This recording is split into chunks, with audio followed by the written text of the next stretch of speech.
नमस्कार दोस्तों, स्वागत है आपका मेरे चैनल कॉमिक्स लाइफ में। शुरू करते हैं एक बहुत ही रोमांचक कॉमिक्स नस्तूर, जो वास्तव में एक जिन था जो इंसान के भेष में पड़ने के लिए जाता था। राजस्थान के दूर दराज इलाके में एक छोटा सा गांव बसा हुआ था। वहां 100-125 घराने थे जो खेती बाड़ी करते थे या पशुपालन करते थे। ये सब लोग अपनी दैनिक आवश्यकताओं की सामग्री निकट के कस्बे से लाते थे जो गांव से 20-25 मील दूर था। वहां के लोगों ने बच्चों के लिए एक स्कूल खोल रखा था जिसमें एक पंडित जी बच्चों को शिक्षा दीक्षा दिया करते थे। पंडित जी बहुत साधु पुरुष थे। उनके अपने स्कूल के बच्चे ही उनका सब कुछ थे। इसीलिए पंडित जी उन बच्चों को बड़े प्यार से पढ़ाते थे और उनको अच्छी अच्छी बातें सिखाते थे। पंडित जी को यह बात कदापि पसंद न थी कि कोई बच्चा पाठ याद न करे या स्कूल से अनुपस्थित हो। ऐसे बच्चों को वे भारी दंड देते थे। स्कूल में एक बच्चा मनोहर बहुत जहीन और नेक था। अपना पाठ वह बहुत जल्द याद कर लेता था। साथ ही कमजोर बच्चों को भी पाठ याद कराने में सहायता करता था।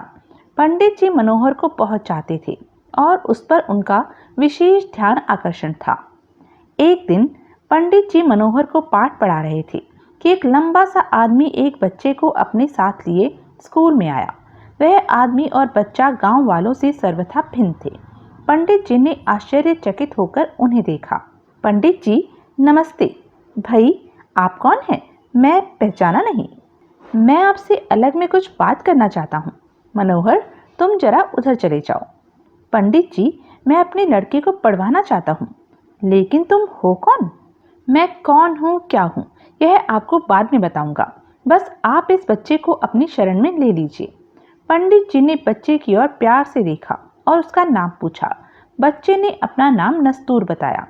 पंडित जी को नाम अजीब सा लगा, लेकिन कुछ सोचकर वह चुप हो गए। नस्तूर के बाप के जाने के बाद, देखो मनोहर, यह नस्तूर है, पढ़ाई में तुम इसकी मदद करना। छुट्टी के बाद मनोहर और नस्तूर दोनों स्कूल से साथ साथ बाहर आए। तुम कहाँ रहते हो? खंडर के पीछे। मनोहर को बड़ा अचरज हुआ। खंडर के पीछे तो कोई बस्ती नहीं है, फिर नस्तूर कहाँ रहता है? जब दोनों जुदा हुए तो मनोहर छुपकर नस्तूर को जाते हुए देखता रहा। दूर एक वीरान हवेली दिखाई दे रही थी। नस्तूर उसी हवेली में प्रविष्ट हो गया। मनोहर भी चुपके चुपके उसके पीछे हवेली में गया, लेकिन वहां कोई भी न था। दूसरे दिन जब स्कूल में दोनों आए तो मनोहर नस्तूर से दूर बैठा और बात भी नहीं की। वह नस्तूर से डरा डरा था। एक दिन गांव की एक बूढ़ी औरत पंडित जी से पत्र लिखवाने आई। कलम दवात दूर अलमारी के ऊपर रखी थी। पंडित जी मेरा एक खत लिख दो। बेटा जरा वह कलम दवात तो ले आओ। नस्तूर ने बैठे बैठे अपना हाथ बढ़ाया। हाथ लंबा होता गया और कलम दवात तक पहुंच गया। उस अचंभे को देखकर बूढ़ी औरत और बहुत से लड़के बेहोश हो गए। पंडित जी नस्तूर को हैरत से देखने लगे। पंडित जी की आंखों में क्रोध था और नस्तूर शर्म से चुप बैठा था। उसका हाथ अब पहले जैसा हो गया था। कलम दवात पंडित जी के पास रखी थी। पंडित जी ने नस्तूर को डांटा। तुमको सबके सामने ऐसा नहीं करना था। आगे से ऐसा नहीं होगा, क्षमा कर दीजिए। मुझे पहले ही मालूम था कि तुम कौन हो, लेकिन अब मैं तुम्हारी असली शक्ल देखकर ही फैसला कर सकूंगा कि तुम शरीफ हो या बदमाश। अगर तुम शरीफ हुए तो तुमको आगे पढ़ाऊंगा। आओ किसी दूसरी जगह चलें। एक निर्जन स्थान पर जहां कोई न था, दोनों वहां पहुंचे। एक लंबा तगड़ा युवक धुएं से निकलकर पंडित जी के सामने खड़ा था। देखिए, यह मैं हूं। नस्तूर फिर अपनी हालत में वापस आ गया। पंडित जी ने उसको गले से लगा लिया। अब कभी ऐसा ना करना जिससे बच्चे डर जाएं। आप आज्ञा दें तो सिर्फ मनोहर को बता दूं कि मैं कौन हूं। अब तुम ऐसा करो कि स्कूल चलकर सब बच्चों को बता दो कि तुम कौन हो। जब बच्चों को ज्ञात हो गया कि नस्तूर असल में जिन्न है लेकिन किसी को तकलीफ नहीं देगा, तो बहुत खुश हुए और सब ने नस्तूर से और नस्तूर ने सबसे वादा किया। जाड़ों का मौसम था। पंडित जी बच्चों को स्कूल के आंगन में धूप में पढ़ा रहे थे।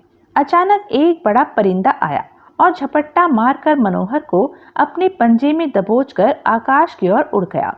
वास्तव में वजगाम नामक परिंदा एक जिन था जिसकी दुश्मनी नस्तूर के बाप से थी। भूल से वह नस्तूर की बजाय मनोहर को उठा ले गया। पंडित जी, आप मुझको थोड़ी मोहलत दीजिए। मैं वजगाम का ठिकाना जानता हूँ। मनोहर को किसी न किसी तरह छुड़ा लाऊंगा। नस्तूर हवा में उड़कर वजगाम के महल की ओर अग्रसर हो गया। वजगाम के महल में यहाँ तो कोई दिखाई नहीं देता। आखिर सब कहाँ गए? इधर उधर घूमते नस्तूर एक कमरे में प्रविष्ट हुआ तो वहां एक परी बैठी थी जिसका नाम सुषमा था। नस्तूर ने उसको सब बात बताई। वजगाम मेरे दोस्त को धोखे से उठा लाया है। वह तो अब यहाँ नहीं रहता, महल छोड़कर भाग गया है। बता सकती हैं कि वह अब कहाँ मिलेगा? मुझको तो मालूम नहीं। तुम ऐसा करो, यह निशानी लेकर मेरी बहन सुरक्षा परी के पास चले जाओ। वह शायद तुम्हारी सहायता कर सके। नस्तूर सुरक्षा परी का पता लेकर हवा में उड़ता हुआ रवाना हो गया। सुरक्षा परी से मिलकर ही कुछ बात बनेगी। बहुत देर तक उड़ते रहने पर नस्तूर को पहाड़ी पर एक दुर्ग दिखाई दिया। यह सामने सुरक्षा परी का दुर्ग मालूम पड़ता है। अंदर चलकर देखता हूँ। जैसे ही नस्तूर दुर्ग में दाखिल हुआ, कौन है? पकड़ लो इसे, जाने न पाए। कोई खतरनाक दुश्मन मालूम पड़ता है। मालिक, यह हमसे छुपकर दुर्ग में घुस आया है, न मालूम कौन है। इसको कैद कर दिया जाए। आगामी त्योहार पर देवी को इसकी भेंट दी जाएगी। नस्तूर को बंदी गृह में मोटी मोटी जंजीरों से बांध दिया गया। बुरे फंसे, अब क्या किया जाए? वह जंजीर मैं तोड़ सकता हूँ, लेकिन पहरेदारों से बच निकलना बड़ा कठिन है। त्योहार का दिन आ गया। दुर्ग के स्वामी विष्णुदेव ने दूर दूर से देवों और परियों को बुलाया। बड़े धूमधाम से आयोजन किया गया। अंत में नस्तूर को देवों की भेंट चढ़ाने के लिए लाया गया। चलो बच्चों, तुम्हारा समय आ गया। बच निकलने की कोई राह न पाई। तुम्हारी अंतिम इच्छा क्या है? मेरी इच्छा है कि यह पत्र सुरक्षा परी को भिजवा दे। संयोग से सुरक्षा परी भी उस आयोजन में आई थी। उसने तुरंत पत्र लेकर पढ़ा और ऋषभ से बोली, देवों को इंसान की भेंट की जाती है। यह लड़का इंसान नहीं, जिन है। यह भेंट नहीं दी जाएगी। नस्तूर की जान बच गई। सुरक्षा परी उसको अपने साथ ले गई। सुरक्षा परी का दुर्ग बहुत बड़ा था। उसने नस्तूर को सब जगह घुमाया, एक ओर से गुजरते हुए। तुम सब जगह जा सकते हो, मगर सामने वाले कमरे में कभी न जाना। एक दिन घूमते घूमते उसी कमरे के सामने से गुजरा। आखिर इस कमरे में है क्या जो सुरक्षा परी छुपाना चाहती है? दरवाजा खोलकर देखो तो सही। वह कमरा नहीं, गुफा थी। अंदर कदम रखते ही वह गुफा में गिरता ही गया। गुफा की तह तक पहुंचते पहुंचते नस्तूर बेहोश हो गया और देर तक ऐसे ही पड़ा रहा। होश में आने पर कहाँ फंस गया? दरवाजा भी नहीं खुलता। घबरा कर इधर उधर हाथ मारने शुरू कर दिए। संयोग से उसका हाथ एक बटन पर पड़ा। दरवाजा एकदम खुल गया। अंदर एक भयानक देव जंगले में बंदी था। मुझको वृषभ के कहने पर सुरक्षा परी ने बंदी बनाया है। तुम मुझको आजाद कर दो तो मैं तुम्हारी तीनों इच्छाएं पूरी कर दूंगा। कमरे की बाहर वाली अलमारी से इस पिंजरे की चाबी ले आओ। केवल उसी चाबी से दरवाजा खुल सकता है। नस्तूर तुरंत दौड़कर चाबी ले आया और देव को आजाद कर दिया। अपनी पहली इच्छा बताओ। मुझे इस गुफा से बाहर पहुंचा दो। देव ने नस्तूर को अपने कंधे पर बिठाया और सुरक्षा परी के महल से बहुत दूर ले जाकर उतार दिया। अब अपनी दूसरी इच्छा बताओ। मुझे मनोहर के पास पहुंचा दो। देव जाने कहां से शीशे का एक बड़ा गोला ले आया। इस गोले में देख कर बताओ मनोहर क्या कर रहा है। तुम्हारा दोस्त वज्रदेव की कैद में है। मैं तुमको वज्रदेव के दुर्ग तक पहुंचा देता हूँ। नस्तूर की तीनों इच्छाएं पूर्ण हो चुकी थी। उसको वज्रदेव के दुर्ग के सामने छोड़कर देव हवा में गायब हो गया। दुर्ग के अंदर पहुंचना बड़ा कठिन था। नस्तूर चारों ओर रास्ता तलाशता रहा। अंततः पानी का नाला दिखाई दिया। यह रास्ता ठीक लगता है। उस नाले से नस्तूर दुर्ग के अंदर प्रविष्ट हो गया। इतने बड़े दुर्ग में मनोहर का पता किस तरह मिले? नस्तूर ने हिम्मत नहीं हारी। एक तोते के पिंजरे के पास से गुजरते हुए, मुझे इस पिंजरे से आजाद कर दो तो बता दूंगा तुम्हारा दोस्त कहाँ है। उस तक पहुंचने का एक ही रास्ता है। किले के मंदिर में जो सबसे बड़ा पुत है, उसके माथे पर जड़ा हुआ हीरा प्राप्त कर लो। हीरे की मदद से सब पर विजय पा लोगे। नस्तूर को अब हीरा प्राप्त करने की चिंता थी। बड़ी कठिनाई से वह मंदिर में प्रविष्ट हुआ। मंदिर में हर तरफ भयानक मूर्तियां थी। सबसे बड़ी मूर्ति के माथे पर हीरा जगमगा रहा था। अब हीरा प्राप्त करना है। नस्तूर ने चढ़कर जैसे ही हीरे को हाथ लगाया, मूर्ति ने एकदम अपना मुंह खोला और नस्तूर को निगल लिया। अरे बाप रे, यह क्या हुआ? बुद्ध के मुंह के अंदर जीना नीचे तहखाने तक जाता था, जिससे निकलने का कोई रास्ता न दिखाई देता था। अजीब गोरख धंधा है। आखिर एक खिड़की दिखाई दी। खिड़की की दूसरी ओर क्या है, देखूं तो सही। सब तरफ पहाड़ ही पहाड़ हैं, बस भाग निकलो, सोचने का समय नहीं है। वह हवा में उड़ता हुआ दुर्ग से बाहर निकल गया और देर तक उड़ता रहा। बहुत थक गया हूँ, थोड़ा आराम कर लूं। यह तो कोई साधु जी महाराज मालूम पड़ते हैं। बेटा, तुम कौन हो? नस्तूर ने अपनी सारी विपदा साधु जी को सुनाई। लो, यह अंगूठी पहन लो, तुम्हारा कोई बाल बांका नहीं कर सकता। अब जाकर हीरा प्राप्त करो। साधु जी से आशीर्वाद लेकर वह एक बार फिर वापस दुर्ग की ओर चला। फिर कोशिश करता हूँ। नस्तूर ने अंगूठी पहन रखी थी, जिसकी वजह से वह तो सबको देख सकता था, लेकिन कोई उसको नहीं देख सकता था। सचमुच मुझको तो कोई देख नहीं पा रहा। मंदिर में प्रविष्ट होकर बड़ी सावधानी के साथ उस बुद्ध की ओर बढ़ा, जिसके माथे पर हीरा जगमगा रहा था। अगर इसने फिर मुंह फाड़ा तो? अंगूठी ने अपना चमत्कार दिखाया। बुद्ध का मुंह न खुल सका और नस्तूर ने बड़ी आसानी से उसके माथे से हीरा उखाड़ लिया। नस्तूर के पास अब वह हीरा था, जिसके होते कोई उसका कुछ बिगाड़ नहीं सकता था। साधु जी महाराज की जय। अब मनोहर को बंदी गृह से छुड़ाना है। बंदी गृह में हीरे से छुआते ही दरवाजा टूट गया और पिछड़े दोस्त मिल गए। मनोहर, मैं आ गया हूँ, जल्दी उठो, मेरी कमर पर बैठ जाओ, घबराओ नहीं। और फिर तेजी से दुर्ग के बाहर की ओर रवाना हो गए। बाहर जाकर उन्होंने चैन की सांस ली। उड़ते उड़ते नस्तूर बहुत थक चुका था। रात भी हो चुकी थी। बहुत थक गए हैं, थोड़ा आराम कर लिया जाए। दोनों गहरी नींद सो गए।